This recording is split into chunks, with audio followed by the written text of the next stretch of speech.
के पूर्व विधायक अमित कुमार महतो आपके संपर्क में है क्या?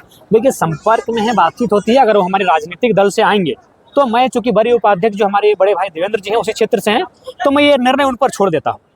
मैं आज मीडिया के माध्यम से अमित महतो जी का चुनाव लड़ना हमारे दल से या ना लड़ना, चूंकि उस क्षेत्र के हमारे स्तंभ है देवेंद्र जी, हम उन्हीं पे छोड़ देते हैं। क्योंकि वो मान के चलो लोकसभा लड़ चुके हैं, वो 6 सीटों पे लड़ चुके हैं और रांची हटिया उनके लिए कहीं भी खुला है।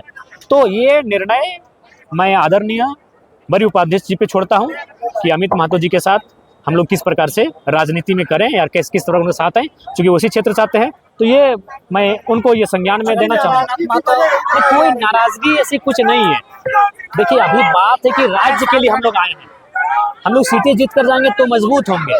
तो मान के चलिए अगर 2 प्रत्याशियों में चूंकि जो लगे कि हाँ इस बार के लिए परफेक्ट है, वो नो डाउट वो फ्यूचर है, तो उसके बाद भी उनको ये निर्णय उन पर हम लोग सोच सकते हैं। कहीं पर भी अगर सभा होती है तो आते हैं, लेकिन आज यहाँ पर नहीं आए, क्या कारण? देखिए, ये तो उनका निजी कारण हो सकता है। क्योंकि मैंने आकर पूछा कि भाई नहीं आए हैं, तो उन्होंने कहा नहीं, हम लोग टेलीफोन किए, लेकिन मैंने भी फ़ोन किया उनको। उनका 9431 और 9470 दोनों नंबर स्विच ऑफ है। और ऐसा मालूम हुआ कि उन्होंने एक नया सिम लिया जो उनके 4-5 लोगों तक ही सीमित है। तो मैंने ताकि दोनों जिला अध्यक्ष से पूछा, युवा मोर्चा के भी अध्यक्ष से पूछा और मैन मोर्चा के भी अध्यक्ष से पूछा कि हमारे बड़ी उपाध्यक्ष नहीं है। तो उन्होंने कहा कि नहीं, उनसे हम लोग टेलीफोनिक बात ही नहीं हो पाई है और विशेष कुछ नहीं। ये सारा ऑफ है, 9431 भी नहीं। मैंने खुद फ़ोन किया, अगर अभी ऑन है तो हो सकता है, लेकिन मैंने खुद फ़ोन किया कि अगर बाय द वे इनसे छूटा है तो हम खुद उनको कहेंगे क्या पाइए, लेकिन बातचीत नहीं हुई। ऐसा कोई बात नहीं है, क्योंकि देखिए अब वो विधानसभा का समय है और ये कांके विधानसभा है, तो अब ऐसा कोई मायने नहीं है। लोकसभा जैसा कुछ है, ठीक वो प्रत्याशी हैं, अलग बात है, लेकिन अब चूंकि सब कोई अपना विधानसभा को ही फोकस कर रहे हैं, तो इसलिए हम लोग भी चाहते हैं कि जो जिस विधानसभा का है वहीं पे अभी फिलहाल फोकस किया जाए। जिला भी बहुत बड़ा होता है, तो ऐसी ये कोई विषय बात नहीं है। जयराम महतो आजकल हेमंता बिस्वा शर्मा से गुफ्तगू करने का बहुत इंटरेस्ट रख रहे हैं, क्या? इंटरेस्ट नहीं हो, एक मेहमान है और मेहमान का सम्मान करना झारखंड की प्रकृति रही है। शिक्षकों में बोला तो क्या? हाँ, मैं जी बिल्कुल, पारा शिक्षक में 95% ज़्यादा लोग झारखंडी हैं। और अगर झारखंड के पारा टीचर मजबूत होंगे, इन्हें झारखंड का एक परिवार मजबूत होगा, उसकी आर्थिक स्थिति मजबूत होगी। और जो लोग सिस्टम को खोखला करने के लिए आए हैं वो नहीं चाहेंगे कि झारखंड का कोई परिवार मजबूत हो।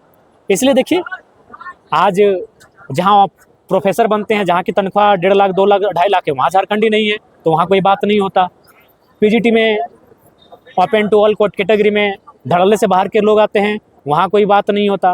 लेकिन जब पारा शिक्षक की बात आती है तब देखते हैं लोग मौन साध लेते हैं। 24 सालों से ये मानना होगा आपको कि राज्य की शिक्षा व्यवस्था की रीढ़ है वो शिक्षक हो के उन्होंने, हमें लगता है, बहुत सारा काम किया। कभी दवा भी बांटे तो कभी जनगणना भी किया। तो जनगणना तो खैर करते हैं शिक्षक, लेकिन उसके अलावा भी बहुत सारे ऐसे काम किए हैं जो शिक्षकों का नहीं था। तो नो डाउट 24 साल से झारखंड की शिक्षा की जो रीढ़ है उसको थाम कर बैठे हैं पारा शिक्षक। क्या सिल्ली उनसे मिले जुले, बातचीत करें और इसका निष्कर्ष निकालें।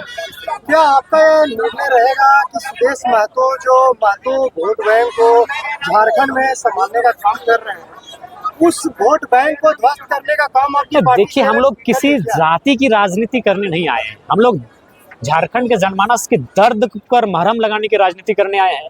और दर्द किसी एक जाति को नहीं मिला है। परीक्षा में बैठने वाले छात्र एक जाति के नहीं होते हैं, विस्थापन होने वाले लोग एक जाति के नहीं होते हैं, नौकरियों में धक्का खाने वाले लोग एक जातियों के नहीं होते हैं, पारा शिक्षक एक जाति के नहीं हैं, आंगनबाड़ी की सेविकाएं एक जाति के नहीं हैं, स्वास्थ्य कर्मी एक जाति के नहीं हैं, सहायक पुलिस कर्मी एक जाति के नहीं हैं। तो हम लोग झारखंड के दर्द पे महरम लगाने की राजनीति करने आए हैं, तो झारखंडियत की राजनीति करने आए हैं। लेकिन जब हम लोग राजनीति करेंगे तो सभी जाति सभी तबकों को जरूर लाभ मिलेगा। लेकिन झारखंड की राजनीति में तो यही चर्चा है ना कि जयराम महतो कहीं ना कहीं सुदेश महतो की राजनीतिक कैरियर को नहीं, हम किसी को कैरियर को क्यों खत्म करेंगे भाई? आप अगर अच्छे से काम किए हैं तो जनता आपको चुनेगी। हम कैसे किसी को खत्म कर सकते हैं? हमारे कहने से, हमारे बोलने से अगर कोई खत्म होता और किसी इंसान के बोलने या करने से कोई खत्म होता तो लोग दुनिया को खत्म करा चुके होते। ये उस व्यक्ति के कार्य पर डिपेंड करता है कि आप 25 वर्षों से, 30 वर्षों से, 40 वर्षों से जिन्होंने राजनीति किया है, आपने जनता के साथ कैसा व्यवहार बनाया है, जनता के मुद्दों के साथ कैसा काम किया है, ये उन पर डिपेंड करता है। कैंची छाप सिंबल मिलने के बाद जयराम महतो पार्टी में कितना मजबूत महसूस कर रहे हैं, जनता के बीच में कितना मजबूत महसूस कर रहे हैं? क्योंकि लोकसभा में हम लोग बटे हुए थे, हमारा रजिस्ट्रेशन नहीं हुआ था, हमारे प्रत्याशियों का सिंबल एक नहीं था। अब कैंची छाप यानी राजमहल, शायद राजमहल के 1 से लेके गढ़वा के भवनाथपुर के 81 तक एक कैंची छाप साहेबगंज के राजमहल से 1 नंबर विधानसभा से लेकर गढ़वा के 81 नंबर वाले विधानसभा भवनाथपुर तक कैची छाप, कैची छाप, कैची छाप।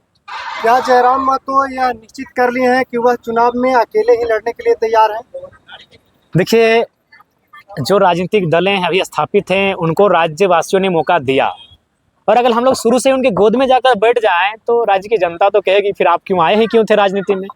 उनके जैसा ही चुनाव लड़ना था, उनके साथ ही होके लड़ना था। तो कुछ नया करने आए हैं, नया करने दीजिए, नया करने जा रहे हैं।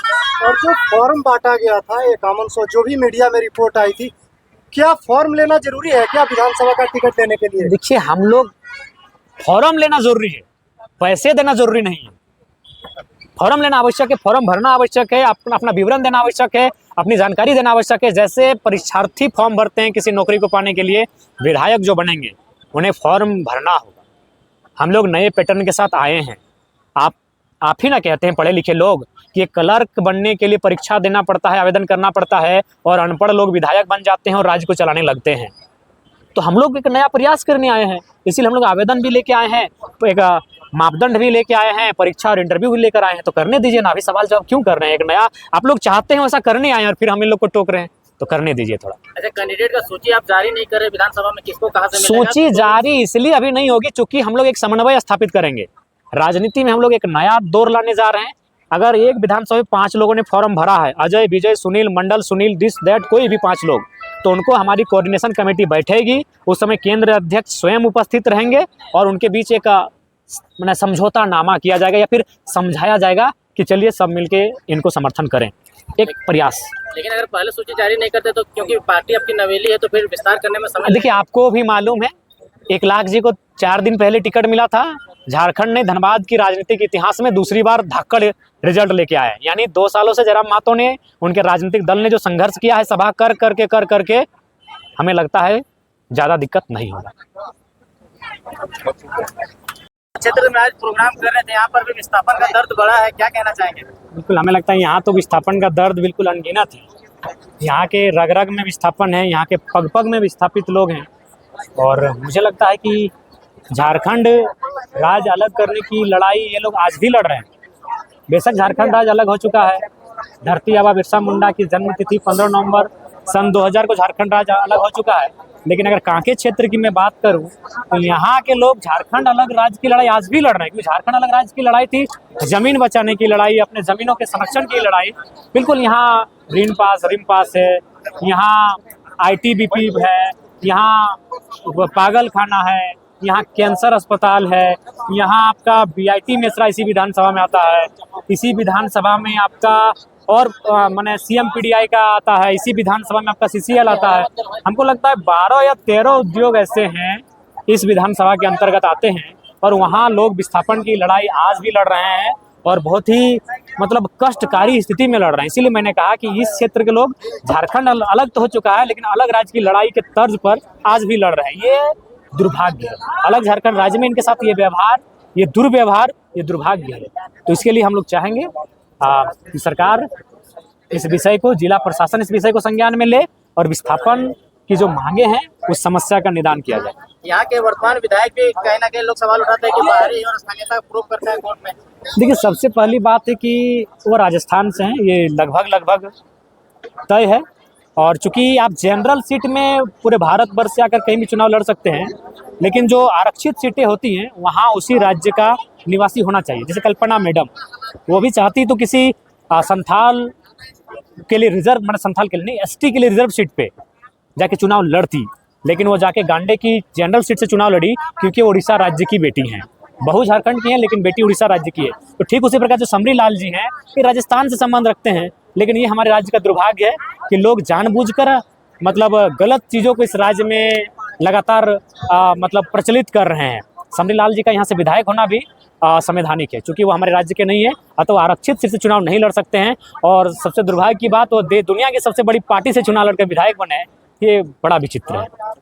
आज के अखबार में सुर्खियों में दिया गया कि चंपा सोरेन आपके पार्टी में शामिल हो सकते, तो क्या कुछ है इसमें? देखिए, सबसे पहली बात, उस राज्य के कदावर नेता हैं, इस राज्य के एक इतिहास में उनका दौर रहा है, लेकिन उनकी ओर से कोई पहल नहीं हुई है। अगर ऐसी पहल होगी तो हम लोग बैठकर उस पर जरूर चर्चा करेंगे, लेकिन अभी ऐसी कोई बात नहीं हुई। जयराम जी, जिस तरह से हमेशा देखा जाता है कि देवेंद्र